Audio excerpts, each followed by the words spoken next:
কেমন আছো সবাই? আশা করি ভালো আছো সবাই। সামনে একদম দোরগোড়ায় একদম এক্সাম চলে এসছে। তো তোমাদের প্রিপারেশন খুব ভালোই চলছে নিশ্চয়ই। এখন তোমাদেরকে একটাই ব্যাপার, এখন কিন্তু তোমাদেরকে রিভাইজ করতে হবে। এখন কিন্তু কোশ্চেন অ্যান্সার প্র্যাকটিস করলে হবে না, কারণ যা করার কিন্তু আগে করে নিয়েছো।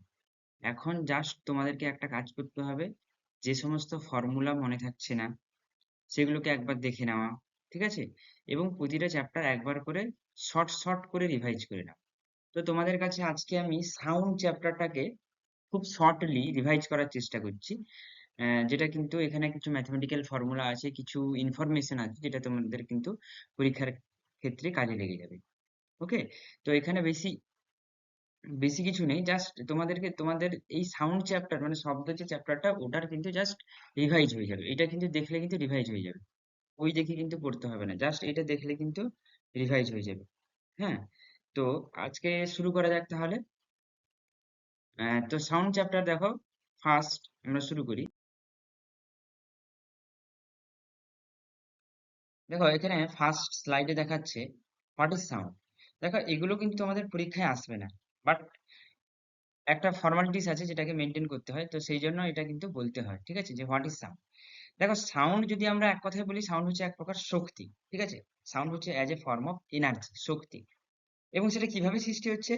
না ভাইব্রেশনের ফলে, অর্থাৎ ভাইব্রেশনের ফলে কিন্তু সাউন্ডটা সৃষ্টি হচ্ছে। তাহলে নেসেসারি কন্ডিশন কি? না ভাইব্রেশন হতে হবে।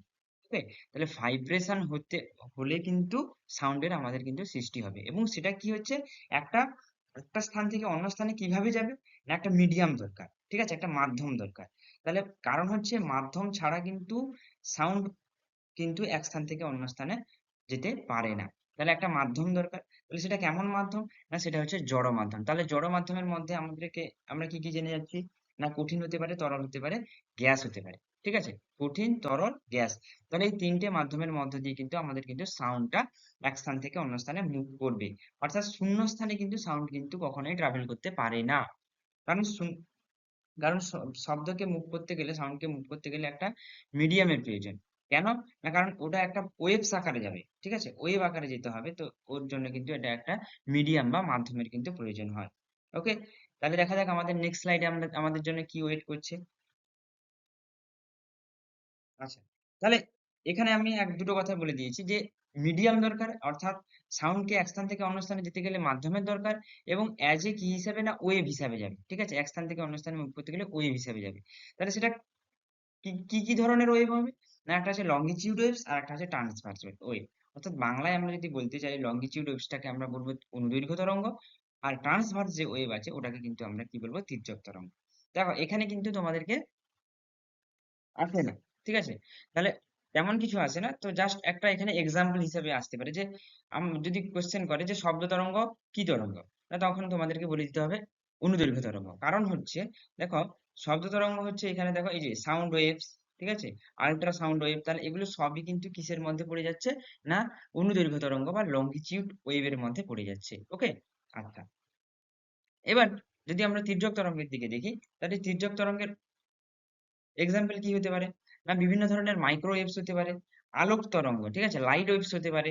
আচ্ছা, তারপরে ripples on the surface of water, অর্থাৎ একটা শান্ত জল আর স্থির জল আছে, সেই স্থির জলে যদি আমি একটা ঢিল ছুঁড়ে দিই, তাহলে কিন্তু ওখানে কিন্তু একটা তরঙ্গ সৃষ্টি হবে।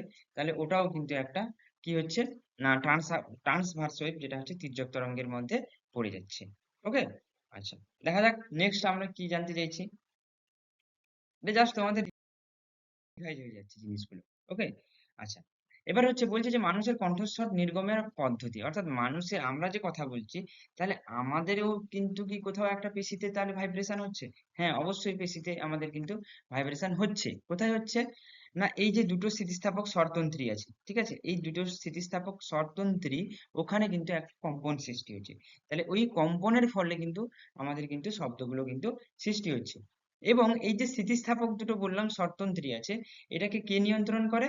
না থাইরো অ্যারিটেনয়েড পেশি। এটা কিন্তু ইম্পর্টেন্ট হতে পারে, পরীক্ষায় আসলেও কিন্তু আসতে পারে। আচ্ছা, দেখা যাক নেক্সট স্লাইড কি আছে।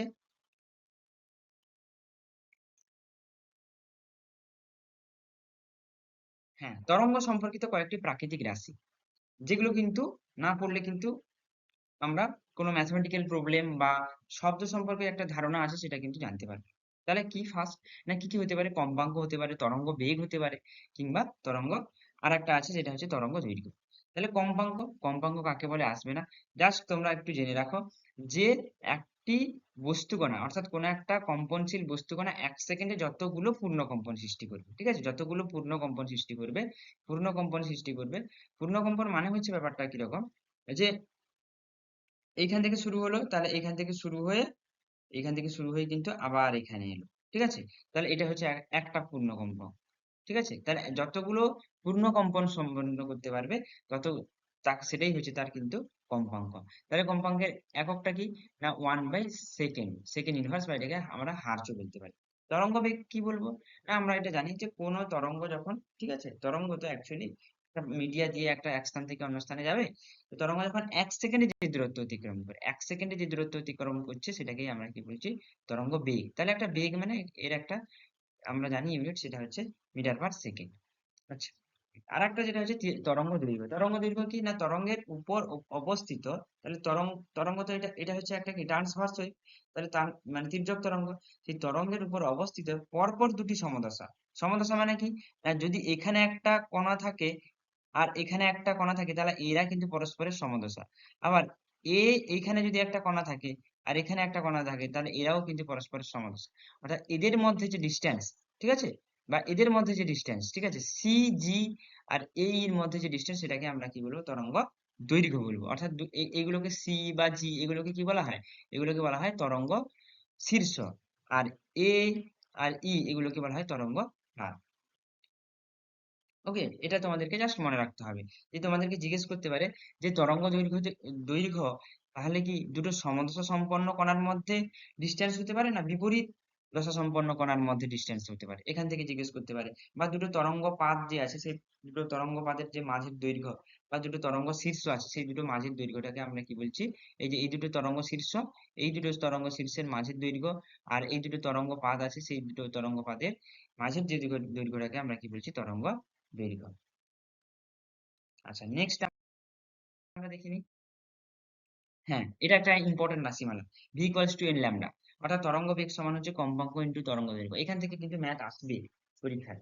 তাহলে দেখো ফার্স্ট আমরা একটা ম্যাথ নিয়েছি, বলেছে 1.7 মিটার তরঙ্গ দৈর্ঘ্যের শব্দ তরঙ্গ বায়ু মাধ্যমে 340 মিটার পার সেকেন্ড বেগে অগ্রসর হলে কম্পাঙ্ক কত হবে? দেখো, যদি আমরা আমাদের মনে হয় যে আমরা এটা ভুলে গেছি, অ্যান্সারটা ভুলে গেছি যে আমরা কেমন করব, তাহলে এই এই এই এইখান থেকে কিন্তু আমরা অঙ্কটা করতে পারি। কেন? দেখো কম্পাঙ্কের একক আমরা কি জানি? Second inverse. তাহলে আমি যদি সেকেন্ড ইনভার্স, তো তাহলে এখানে যদি ভি বাই ল্যামডা করে দিই, আচ্ছা, ভি বাই ল্যামডা করলে কি হবে? ভি বাই ল্যামডা করলে, হ্যাঁ, যদি আমরা ভি বাই ল্যামডা করে দিই, দেখো ভি বাই ল্যামডা যদি করে দিই তাহলে ভিটা হচ্ছে কি? না মিটার পার সেকেন্ড। আর উম তোমাদের যে ল্যামডা সেটা হচ্ছে মিটার, তাহলে মিটার পার সেকেন্ড মানে সেকেন্ড ইনভার্স হয়ে যাচ্ছে। ঠিক আছে?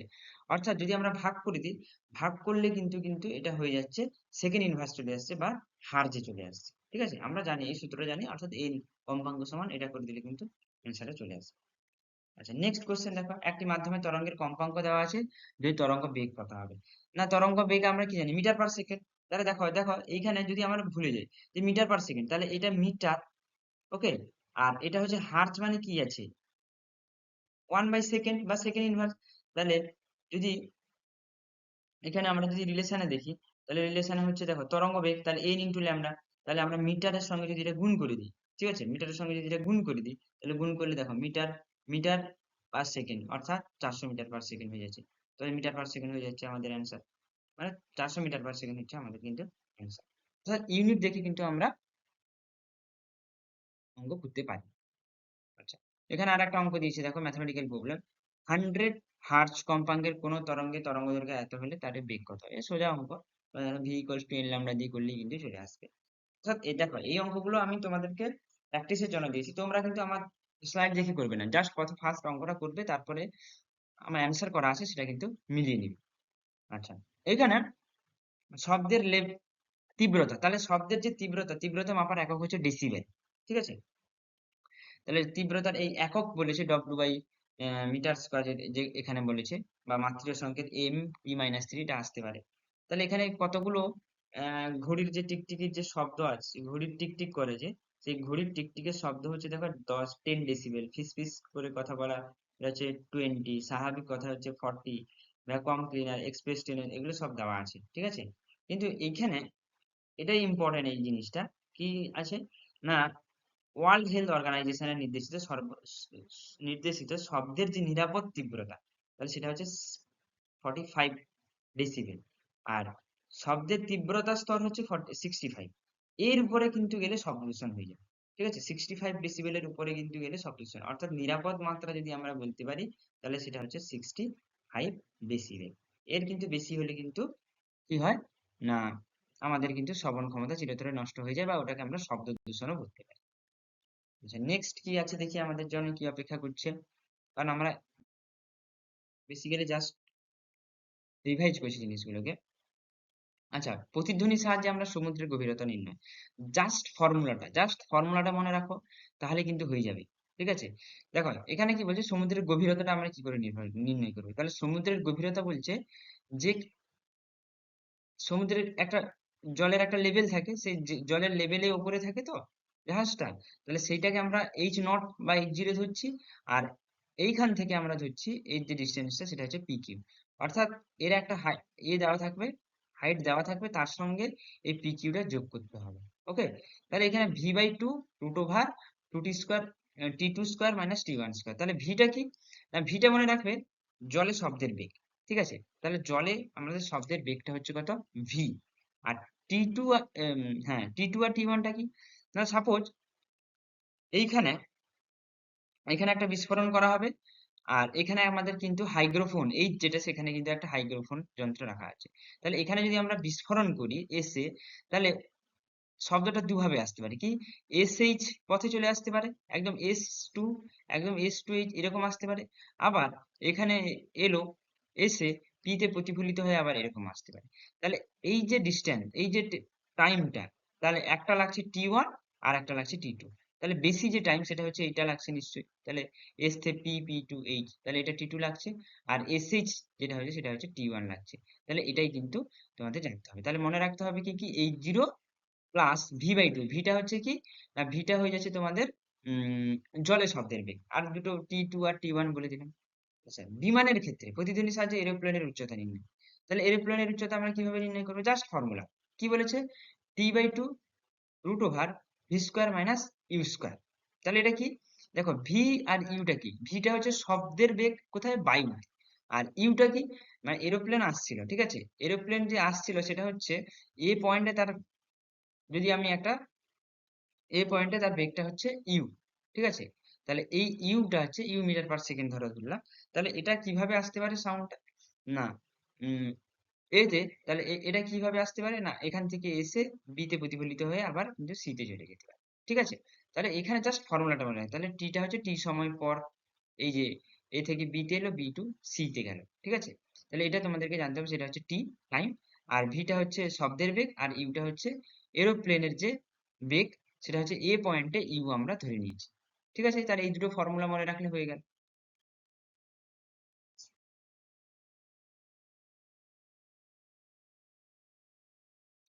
আচ্ছা, এইবারে এইটা কিন্তু একটু ইম্পর্টেন্ট আছে, কারণ হচ্ছে এখানে কিন্তু যে ধরো আমি একটা কোনো কথা বললাম, ঠিক আছে, তাহলে সেই প্রতিধ্বনি শুনতে পেলে, যে প্রতিধ্বনি শোনার জন্য ধরো আমি কথা বললাম, তাহলে কোনো একটা জায়গায় সেটা প্রতিফলিত হয়ে আমার কাছে প্রতিধ্বনি হিসাবে ফিরে আসছে।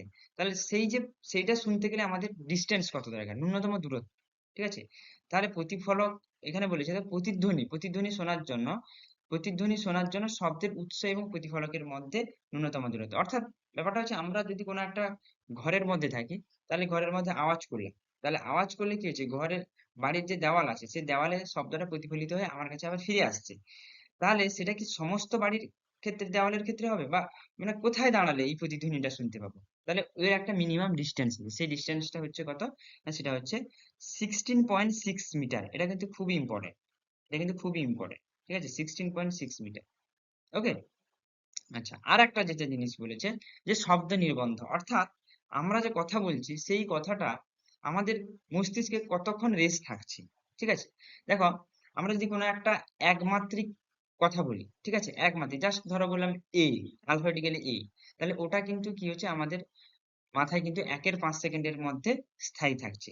যদি দ্বিমাত্রিক শব্দ হয়, যেরকম হচ্ছে বিউটি, তাহলে বিউ, আর একটা হচ্ছে কি বিউটি, বিউটি, তাহলে দেখো এখানে কিন্তু ত্রিমাত্রিক, সরি, এটা হচ্ছে দ্বিমাত্রিক বিউটি, তাহলে এটা হচ্ছে কিন্তু 2 এর 5 সেকেন্ড পর্যন্ত আমাদের মস্তিষ্কে রেস্ট থাকবে। যেরকম বিউটিফুল, তাহলে বিউটিফুল, তাহলে এটা হচ্ছে একটা ত্রিমাত্রিক শব্দ, তাহলে ওটা হচ্ছে কিন্তু আমাদের কিন্তু ত্রিমাত্রিক শব্দ, যেটা হচ্ছে 3 এর 5 সেকেন্ড কিন্তু আমাদের মস্তিষ্কে রেস্ট থেকে যাবে। সেরকম যদি আমরা কোনো একটা ক্ষণস্থায়ী শব্দ করি, সেই ক্ষণস্থায়ী শব্দের যে রেস্ট, সেইটা কিন্তু 1 এর 10 সেকেন্ড, অর্থাৎ 1 এর 10 সেকেন্ড আমাদের কিন্তু মস্তিষ্কে থেকে যায়। এবারে এখানে বলেছে যে এই উৎস আর এটা হচ্ছে প্রতিফলক, এদের মধ্যে ডিস্টেন্সটা কত ধরেছে, ডি। তাহলে আমি একবার শব্দটাকে আওয়াজ করলাম, তাহলে সে ডি ডিস্টেন্স একবার ট্রাভেল করলো, আবার সেটা প্রতিফলিত হয় আবার আমার কাছে এলো, অর্থাৎ টোটাল কত ট্রাভেল করলো শব্দ, সেটা হচ্ছে 2D। এবার 2D যদি হয় তাহলে এটা হচ্ছে একটা কি ডিস্টেন্সের ইউনিট। তাহলে বায়ুতে শব্দের বেগ যদি 332 মিটার পার সেকেন্ড হয়, ঠিক আছে, তাহলে 332 মিটার পার সেকেন্ড, আর এটা হচ্ছে 1 এর 10 সেকেন্ড, তাহলে সেকেন্ড সেকেন্ড কেটে গেল মিটার, কেন আমাদেরকে তো মিটারের সঙ্গে, মানে এটা তো একটা ডিস্টেন্স, তাহলে ডিস্টেন্সের ইউনিট হতে হবে, তাহলে আমাকে গুণ করতে হবে, তাহলে গুণ করলে কিন্তু মিটারই চলে আসছে। তাহলে সেটা হয়ে যাচ্ছে কত না, 2D সমান হয়ে যাচ্ছে 332, অর্থাৎ ডি সমান হয়ে যাচ্ছে 16.6 মিটার। তাহলে এটা কিন্তু ইম্পর্টেন্ট যে আমরা আমাদের যে প্রতিধ্বনি শোনার জন্য শব্দের উৎস এবং প্রতিফলকের মধ্যে ন্যূনতম দূরত্ব কিন্তু 16.6 মিটার হতে হবে। এবার একমাত্রিক শব্দ, দ্বিমাত্রিক শব্দ, ত্রিমাত্রিক শব্দ শুনতে গেলে এখানে কত কিভাবে ডিস্টেন্স লাগে এটা কিন্তু দেওয়া আছে, তোমরা কিন্তু একটু দেখে নিবে। ওকে, আচ্ছা, নেক্সট দেখি, নেক্সট দেখি আমাদের জন্য কি অপেক্ষা করছে। দেখো নেক্সট আমাদের কিন্তু একটা অঙ্ক, ম্যাথমেটিক্যাল প্রবলেম আছে। বলেছে বিউটিফুল শব্দের প্রতিধ্বনি শুনতে গেলে প্রতিফলক শ্রোতা থেকে কমপক্ষে কত দূরে রাখতে হবে, বা বায়ু, হ্যাঁ রাখতে হবে, অর্থাৎ ডিস্টেন্সটা জানতে চাইছে। অর্থাৎ দেখো এখনই কিন্তু এটা বলেছি বিউটিফুল, ঠিক আছে, আমি আসছি এরপরে। তাহলে বায়ুতে শব্দের বেগ 340 মিটার পার সেকেন্ড দেওয়া আছে, তাহলে কি করে করব, দেখো বিউটিফুল, বিউটিফুলকে আমরা, এটা একটা ত্রিমাত্রিক শব্দ, বিউটিফুল, তাহলে এইটা শুনতে গেলে আমাদের এটা একটা ত্রিমাত্রিক শব্দ, তাহলে এর ক্ষেত্রে শ্রুতি নির্বন্ধ হচ্ছে কত, 3 এর 5 সেকেন্ড। তাহলে 2D, আগে জানি আমরা যে রিলেশনটা, তাহলে 2D ইকুয়ালস টু কি হয়ে যাবে, বায়ুতে শব্দের বেগ ইন্টু 3 এর 5 করে দিব, এই তো 102 মিটার, তাহলে ন্যূনতম ডিস্টেন্স হচ্ছে 102 মিটার। সোজা অঙ্ক। আচ্ছা, এটাও সেই একই রকম একটা রিলেশন, এখান থেকেও কিন্তু ম্যাথ আসতে পারে, 2D equals to V into T, যেটা কিন্তু এই একই ধরনের, এই যে 2D equals to V into, এটা হচ্ছে একটা টি, টাইম লাগছে, তাহলে এটা একটা ফর্মুলা, এটা মনে রাখবে এখান থেকে একটা, এর পরে আমি ম্যাথ করাচ্ছি, ম্যাথ গুলো দেখে নিন। 2D equals to V into T, দেখো ফার্স্ট দিয়েছে যে বলছে জাহাজের তলায় থাকা সোনার যন্ত্র থেকে নির্গত শব্দ তরঙ্গ সমুদ্রের নিচ থেকে প্রতিফলিত হয়ে ফিরে আসে 4 সেকেন্ড পর, জলে শব্দের বেগ যদি 1500 মিটার পার সেকেন্ড হলে সমুদ্রের গভীরতা কত, তাহলে এটা আমাদেরকে জানতে চাইছে। তাহলে কি করে করব, এই যে এই সূত্র ডি ইকুয়ালস টু, মানে 2D ইকুয়ালস টু ভিটি ছিল, তাহলে ডি সমান কি হয়ে যাবে, হাফ ভিটি, তাহলে এর সঙ্গে কি হচ্ছে মাল্টিপ্লাই করে দিলে হয়ে গেল 3000 মিটার। ওকে, নেক্সট কোশ্চেন আছে, হ্যাঁ নেক্সট কোশ্চেন দেখো, এক ব্যক্তি দুটি পাহাড়ের মাঝখানে দাঁড়িয়ে, তাহলে দুটো পাহাড় আছে, তাহলে দুটো পাহাড়ের মাঝখানে দাঁড়িয়ে চিৎকার করলো, চিৎকার করার ফলে কি হচ্ছে, তাহলে প্রথম প্রতিধ্বনিটি, অর্থাৎ প্রথম প্রতিধ্বনিটি কি হচ্ছে 2 সেকেন্ড পর, দ্বিতীয়টি হচ্ছে 3 সেকেন্ড পর শুনতে পেলো, তাহলে বায়ুতে শব্দের বেগ যদি 340 মিটার পার সেকেন্ড হয়, তাহলে পাহাড় দুটির মধ্যে দূরত্ব কি ছিল। ওকে, দেখা যাক কিভাবে করা হয়েছে জিনিসটাকে। দেখো, তাহলে দেখো এখানে এখানে কিন্তু লোকটা আছে, ঠিক আছে, দেখো একে কাছে রেখেছি কারণ হচ্ছে এই প্রতিধ্বনিটা তাড়াতাড়ি শুনতে পেয়েছে, সেজন্য এই কাছে আছে আর এ একটু দূরে আছে, ঠিক আছে, তাহলে দুটো পাহাড় আছে, দুটো পাহাড়ের মাঝখানে ব্যক্তিটি আছে, আওয়াজ করলো, আওয়াজ করার পরে এ গেল আবার ফিরে এলো, ঠিক আছে, গেল আবার কিন্তু ফিরে এলো, তাহলে ফিরে আসার পরে সেটা হচ্ছে শুনতে হচ্ছে 2 সেকেন্ড শব্দটা, আবার এখানে গেল আবার ফিরে হলো, সেটা হচ্ছে সেটা সেই প্রতিধ্বনিটা শুনতে আমাদের কিন্তু 3 সেকেন্ড লাগছে। এবার দুটো পাহাড়ের মাঝখানে ডিস্টেন্স আমি ধরে নিচ্ছি ডি, তাহলে এইটা যদি আমি ধরলাম এক্স হয়, তাহলে বাকিটা কত হয়ে যাচ্ছে, বাকিটা হয়ে যাচ্ছে ডি মাইনাস এক্স, আর বাইটে শব্দের বেগ কত বলে দিচ্ছে ভি মিটার পার সেকেন্ড। তাহলে আমরা এই রিলেশনটা কিন্তু আগে জেনে এসেছি যে 2d equals to V into T. First কেসে দেখো, ফার্স্ট কেসে ভিটা হচ্ছে শব্দের বেগ, তাহলে ভিটা 340, 2x বাই 2, তাহলে x সমান কত হয়ে যাচ্ছে 340 মিটার। আর সেকেন্ড কেসে দেখো, সেকেন্ড কেসে কি হচ্ছে V equals to 2 into D minus x ধরেছি বাই 3 যেরকম আছে, তাহলে ডিটা তোমার কিন্তু এটাকে সিম্পলিফাই করে দিলে কিন্তু ডির মানটা কিন্তু 850 মিটার কিন্তু চলে আসবে। সোজা অঙ্ক, জাস্ট ফর্মুলা রাখলে কিন্তু চলে আসবে। এগুলো এগুলো কিন্তু ইম্পর্টেন্ট, পরীক্ষা আসতে পারে।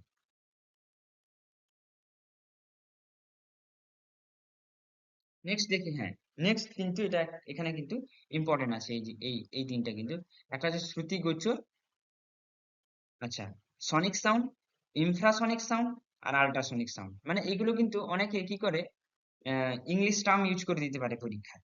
ও ঠিক আছে, তাহলে শ্রুতিগোচর, শ্রবণোত্তর আর একটা আছে শ্রবণোত্তর। ঠিক আছে, তাহলে যে সমস্ত কম্পাঙ্ক সেকেন্ডে 20 থেকে 20,000 বারের মধ্যে হলে ওই বস্তু থেকে উৎপন্ন শব্দকে শ্রুতিগোচর বলা হয়। ঠিক আছে, অর্থাৎ এই সমস্ত শব্দের কম্পাঙ্ক 20,000 থেকে 20,000 হার্টজ এর মধ্যে থাকে, যেগুলো কিন্তু আমরা কিন্তু শুনতে পাই। ঠিক আছে, আর ইনফ্রাসনিক মানে শ্রবণেত্তর, ইনফ্রাসনিক যেটা হচ্ছে 20 হার্টজের যদি কম্পাঙ্কের কম হয়, ঠিক আছে, তাহলে এর কম হলে কিন্তু এই শব্দগুলো কিন্তু মানুষ শুনতে পায় না। যেরকম হচ্ছে কি ভূমিকম্পের শব্দ, হাতি, গন্ডার, তিমির দ্বারা যে উৎপন্ন শব্দ, এগুলো হচ্ছে শ্রবণেত্তর শব্দ। অর্থাৎ এই সমস্ত শব্দের কম্পাঙ্ক 20 হার্টজ, ঠিক আছে, 20 হার্টজের থেকে কম। আর শ্রবণোত্তর শব্দ যেটা হচ্ছে আল্ট্রাসনিক, এটা ইম্পর্টেন্ট। আল্ট্রাসনিক, দেখো আল্ট্রাসনিক মানে বড় মনে হচ্ছে, ইনফ্রাসনিক আল্ট্রা, আল্ট্রা মানে বড়, এইরকম একটু মনে রাখতে হবে। তাহলে যেটা হচ্ছে যার যে সমস্ত শব্দের কম্পাঙ্ক 20,000 হার্জের বেশি হয়, তা সেগুলো হচ্ছে কিন্তু শ্রবণোত্তর, সেগুলোও কিন্তু আমরা কিন্তু শুনতে পাই না।